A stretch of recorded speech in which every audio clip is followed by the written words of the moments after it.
Qué importante es tener sueños y metas en la vida cristiana. A veces la gente piensa que los sueños, las metas, los propósitos, los objetivos están peleados con la vida espiritual, que son aparte y que no tienen cabida.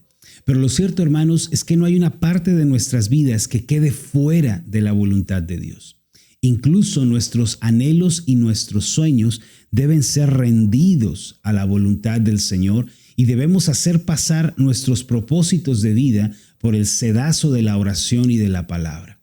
Hay algo muy interesante. Cuando Dios nos da un sueño, nos da una meta, un proyecto para nuestra vida, ese sueño nos cambia por completo. Porque, hermanos, tener un sueño supone tener un rumbo, una meta, un propósito. Y esto, cuando está presente en nuestro corazón, nos concede también una fuerza, un ánimo, una voluntad que antes no conocíamos. Por eso el día de hoy, hermanos, quiero hablarles de tener metas, de tener sueños, de abrir y expandir nuestros pensamientos y decir, Señor, ¿cuál es tu voluntad? Y de animarnos a soñar y a trabajar por cosas y por proyectos que puedan ser de bendición para otros, que puedan ser de impacto para el mundo en el que vivimos, para la iglesia en la que estamos. Tener un sueño, hermanos, cambia la vida. Como pastor, tengo 10 años en el ministerio y puedo decirles que en estos 10 años me he dedicado a soñar y a trabajar, a soñar y a trabajar. Y a medida que he sabido que algo es la voluntad de Dios, cuando descubro que esto es un plan que Dios ha puesto en mi corazón y oro por ello y Dios lo confirma y lo hago, he visto también la mano de Dios en ello. Cuando nosotros soñamos, Dios prepara el camino, Dios abre las puertas necesarias. Pero hay un problema aquí, que muchas veces, hermanos, no soñamos. No somos personas que tengan proyectos, metas, aspiraciones, que nos dedicamos tristemente a vivir en el día a día, a dejarnos llevar por lo que está sucediendo, por los afanes de la vida. Pero si cambiamos la perspectiva, hermanos, si nos proponemos soñar delante de Dios, ¿sabes? Nuestra vida va a ser transformada. El día de hoy, hermanos, vamos a seguir avanzando en nuestra serie Desarrollo Espiritual. Y el título de nuestra meditación del día de hoy es La fe nos hace crecer. Ahora hay algo muy interesante, hermanos, con este título. La fe a la que me estoy refiriendo aquí, porque en la Biblia encontramos la palabra fe, no debe ser malinterpretada. No me refiero a la fe de una manera subjetiva, de una manera, vamos a decir, metafórica incluso. La fe es algo muy concreto. La fe es un don que Dios nos da. Y vamos a aprender algo muy importante sobre la fe el día de hoy. Pero, ¿qué les parece si ahí en la caja de comentarios escribimos este título con la finalidad de memorizarlo, de que no se nos olvide? La fe nos hace crecer. Ese es nuestro título del día de hoy. Permítanme también para ustedes leer nuestra sinopsis, es decir, como la síntesis de nuestro tema. Y dice así: cuando crecemos espiritualmente, cuando ejercitamos la fe y nos aventuramos a confiar en Dios. La fe en el Dios bueno, hermanos, debe ser la constante. La fe en el Dios bueno debe abundar en nosotros. Hermanos, la fe es confiar en Dios. La fe es depender de Dios. Sí, para todas las cosas. Y nosotros vamos a crecer espiritualmente a medida que ejercitemos esta confianza. Por eso, la fe en el Dios bueno debe abundar en nosotros. Debemos ser constantes en esta fe delante de Dios. Tenemos un versículo para memorizar el día de hoy, que es Hebreos capítulo 11, versículo 6. Y dice lo siguiente: pero sin fe es imposible agradar a Dios. Porque es necesario que el que se acerca a Dios crea que le hay y que es galardonador de los que le buscan.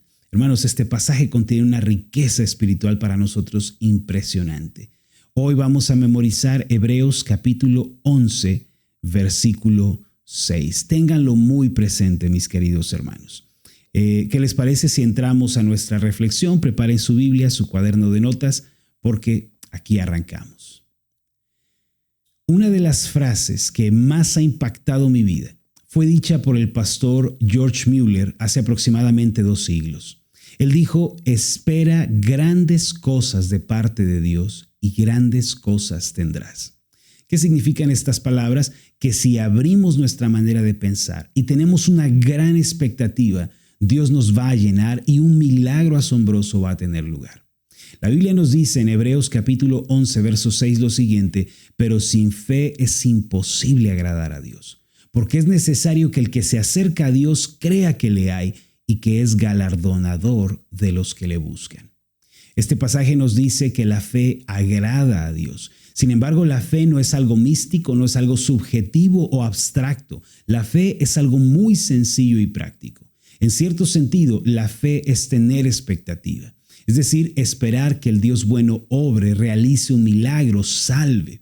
Sin tal expectativa, mis amados, o con una expectativa por debajo de la voluntad de Dios, es imposible agradar al Señor. Es como si dijéramos que Dios se agrada cuando hay un deseo, cuando hay un anhelo, una expectativa en el corazón de sus hijos.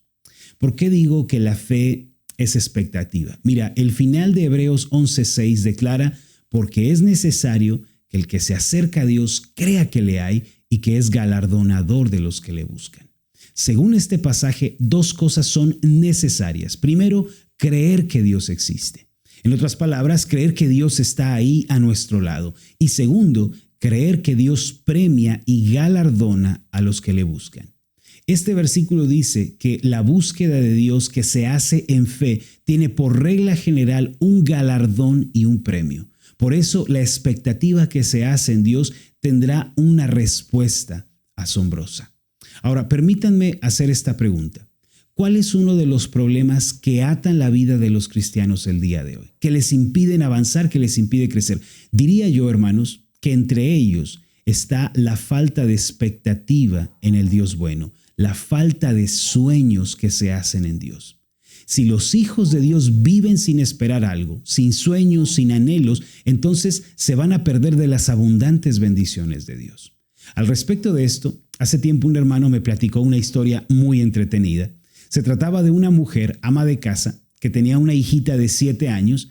Esta pequeña era muy observadora, hacía preguntas acerca de todo. La mujer, siempre que cocinaba una pieza de jamón, cortaba los extremos y después lo ponía en una bandeja para meterlo en el horno.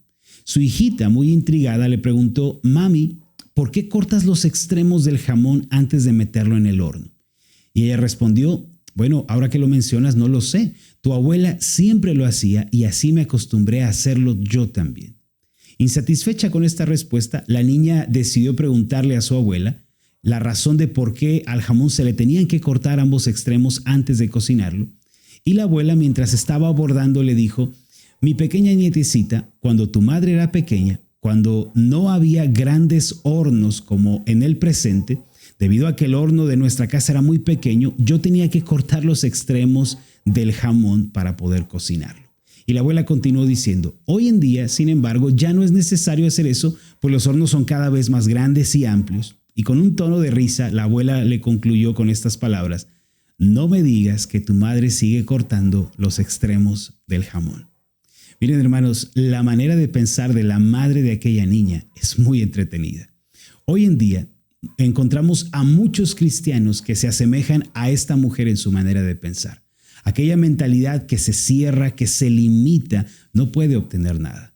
Tanto en la vida cristiana, hermanos, como en la vida en general, para prosperar, para crecer, para tener éxito, hay que soñar y hay que tener grandes aspiraciones y expectativas. Si solo pensamos en términos de nuestras carencias, de nuestras debilidades, ¿sabes? Nunca vamos a lograr nada. Aunque estemos viviendo y seamos cristianos, estemos en la vida cristiana, si no tenemos sueños y expectativas que nos hagan salir de nuestros límites, no vamos a lograr nada. Aquel que solo ve sus limitaciones, que no extiende la carpa de sus pensamientos, va a quedar descalificado de la carrera de la vida, va a caer en la frustración. Por eso, hermanos, hay que pensar en el Dios bueno. Debemos acordarnos que si primeramente buscamos su reino y su justicia, Él mismo se va a encargar de nuestras vidas y va a obrar de manera poderosa en nosotros. El Dios de la Biblia, mis amados, es un Dios que nos invita a tener grandes expectativas para su gloria. Mira, en Isaías capítulo 54 está escrito algo asombroso acerca de la expectativa. Quienes conocen la profecía de Isaías recordarán que el capítulo 53 habla sobre la venida del Mesías y su obra redentora. Pero a partir del capítulo 54 comienza una obra de restauración y de poder. Esto significa, hermanos, que después de creer en Cristo como Salvador, después de que recibimos al Mesías en el capítulo 53, podemos entrar en la poderosa obra de restauración y de milagros preparada por Dios en el capítulo 54. Isaías capítulo 54, versos 2 y 3, dice de esta forma. Voy a hacer una pequeña pausa porque tenemos invitada al programa, tenemos invitada estelar. A ver, hijita. Acá está mi chiquita acompañándonos el día de hoy. Saluda, hijita, saluda. Di, hola, hermanos. Hola, hermanos. ¿Cómo están? ¿Cómo están? Dios les bendiga. Dios bendiga. Eso, muy bien. Bueno, espérame un poquitito, hija, ¿eh? Vamos a continuar, hermanos. Isaías 54, versículos 2 y 3, dice de esta forma. Ensancha el sitio de tu tienda y las cortinas de tus habitaciones sean extendidas. No seas escasa, alarga tus cuerdas, refuerza tus estacas, porque te extenderás a la mano derecha y a la mano izquierda, y tu descendencia heredará naciones y habitará las ciudades asoladas. El versículo 5 añade, porque tu marido es tu hacedor, Jehová de los ejércitos es su nombre, y tu Redentor, el Santo de Israel, Dios de toda la tierra, será llamado. Es como si en este pasaje Dios nos dijera, prepárense, tienen que estar listos, porque yo los voy a visitar con bendiciones, con paz, con gozo. Es como si Él nos dijera, solo podrán entrar en esta bendición quienes tengan expectativas y estén preparados. Miren, mis amados, en lo personal, yo nunca dejo de soñar ni dejo de trabajar. Cuando sé que algo es la voluntad de Dios para mi vida, sencillamente lo hago. Entonces, cuando estoy listo, ¿sabes? He visto que Dios envía sus abundantes bendiciones y milagros asombrosos suceden. Déjame platicarte un poco de mi experiencia al respecto de este tema de la fe y de la expectativa. Cuando yo era pastor hace 10 años, de 8 miembros nada más, nos reuníamos en la sala de mi casa, pero cuando tuvimos una mayor expectativa y nos cambiamos a un lugar más grande, Dios comenzó a enviar más personas. Y después dimos el paso a un lugar un poco más amplio y nuevamente más personas llegaron y así sucesivamente. Y de la misma forma, si tú quieres salir adelante, si quieres ver la obra de Dios, debes tener primero una expectativa ardiendo en tu corazón. El otro nombre de la fe es la expectativa. Y cuando oras, te rindes ante Dios, le obedeces, mientras trabajas con todas tus fuerzas, Dios comienza a obrar de una manera poderosa. Así como un matrimonio, ¿sí?, que saben que un bebé viene en camino, hacen hasta lo imposible por prepararlo todo, tenerlo todo listo antes de su llegada. Sabes, del mismo modo nosotros debemos prepararnos para recibir los milagros de Dios. Cuando esperamos grandes cosas de parte del Señor, Él nos envía grandes cosas. Amados, hoy es el día de tener una nueva expectativa, de soñar, de creer que los milagros siguen ocurriendo. Extiende la magnitud de tus pensamientos mientras lees, escuchas, meditas en la palabra de Dios. Mira, no es que tenemos que llenarnos de nosotros mismos, no. Hay que llenarnos del Dios Todopoderoso, de su palabra, de su verdad. ¿Por qué no tenemos, hermanos, una nueva expectativa el día de hoy? ¿Por qué no le pedimos a Dios que nos dé un sueño, una meta, un propósito, un rumbo a seguir? Es el tiempo, hermanos, para soñar y para trabajar por los sueños de Dios. Vamos a hacer una oración en este punto. Amoroso Dios y buen Padre, a veces pensamos que los sueños, que las metas son aparte de nuestra vida espiritual, pero no es así. Si soñamos tomados de tu mano, si rogamos que nos muestres el camino a seguir y que pongas en nosotros el querer como el hacer, en tu misericordia, Señor, tú nos das un sueño, nos das una meta y nos ayudas a salir adelante. Ayúdanos, oh Dios, para convertirnos en personas que tienen metas, que tienen sueños y que trabajan arduamente para verlos realizados. Señor, y que nuestros sueños sean aquellos sueños y metas que tú tienes preparados para nosotros. Proyectos, Señor, que tú quieres sembrar en nuestro corazón. planes y metas que bendigan a otros y que hagan que otros puedan conocer del Evangelio y de tu palabra. Ayúdanos a ser un pueblo que sueña y que trabaja. Te lo pedimos, oh Dios, en el nombre de Jesús. Amén y amén. Amén.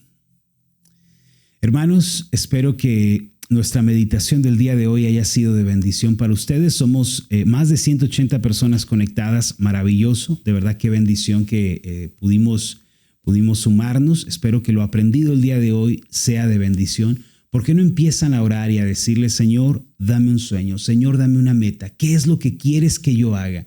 Señor, ¿en qué puedo servirte? ¿Cómo puedo ser de bendición para la iglesia? ¿Cómo puedo ser de bendición para el mundo? Que ellos te conozcan. Usa mi vida y empiecen a pedirle al Señor que les dé un sueño. Miren, quizá de las hermanas que están aquí, Dios les vaya a poner en su corazón ser maestras de niños, ser maestras de jóvenes, quizás ser consejeras en la iglesia, prepararse para la consejería.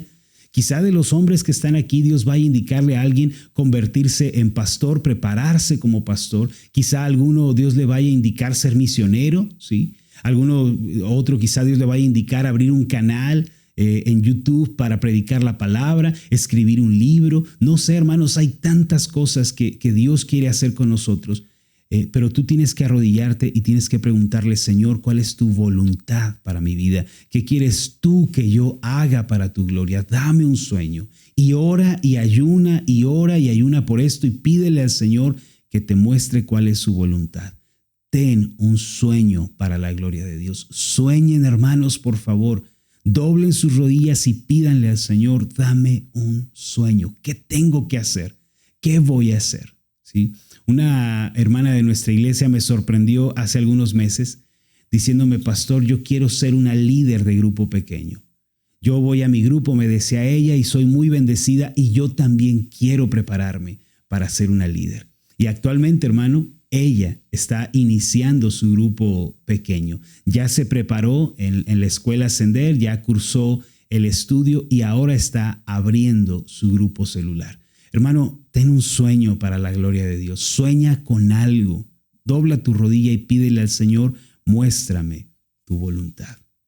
Mis amados, hemos llegado al final de nuestra transmisión del día de hoy. Ha sido maravilloso estar con ustedes. De verdad espero que hayan disfrutado este tiempo, que hayamos aprendido, que el Señor lo haya usado para nuestra bendición, para nuestra edificación. Agradezco a todos los que comparten, a todos los que hacen llegar esta meditación a más personas. Denle clic al botón de me gusta, no se vayan sin darle clic al botón de me gusta, de veras que nos ayudan muchísimo. Gracias también a los que nos apoyan enviando estrellas, de verdad, qué bendición. Gracias, muchas gracias, hermanos, por su apoyo. Gracias, hermano León, por ese envío de estrellas. Nos apoya demasiado, de veras es algo muy precioso y de mucha bendición. Hermanos, me despido de ustedes, o nos despedimos de ustedes, esperando que tengan un día maravilloso, que el Señor bendiga su jornada y recordándoles que nos estamos conectando de lunes a viernes en el horario de las 7 de la mañana. Aquí los espero, acá nos vamos a estar viendo. Y bueno, hermanos, el Señor les bendiga y nos vemos en la próxima. Diles adiós, hermanos. Todos amamos.